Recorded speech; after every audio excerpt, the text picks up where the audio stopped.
It's pre-emergent time.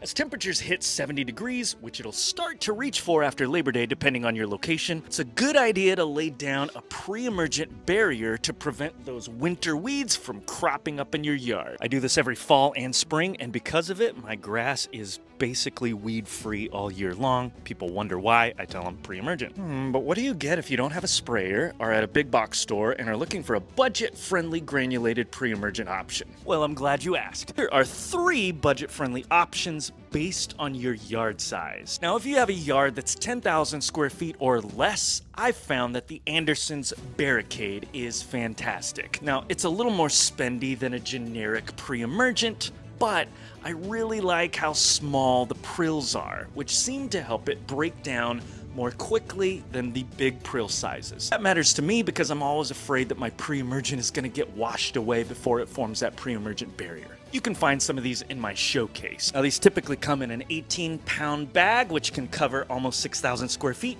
or a 40-pound bag like this, which will cover 12,000 plus square feet. Now, it tends to get expensive if you have more yard size than 10,000 square feet because you'll need multiple bags instead of just one, and it adds up. So option 2 for you 10,000 square foot yard sizes and larger, I would go to a big box store like Home Depot or Lowe's and find something like Lesko's Crabgrass Pre-emergent or Lebanon. Now, different stores and different locations are going to have different brands on their shelf, which could be very confusing. So here's the one thing you want to look for. Turn that bag around and make sure that the active ingredient is prodiamine. That's the ingredient that's going to prevent a large range of broadleaf and grassy weeds in your Bermuda lawn. What if you have acres of grass? Well, granular pre-emergent's probably not going to be the most economic option for you. You're probably going to get a cheaper deal by investing in a good sprayer system and getting a hold of a liquid prodiamine, which seems to have a lot more coverage than granulars. All right, Bermuda gang, anything I missed? Leave it in the comments.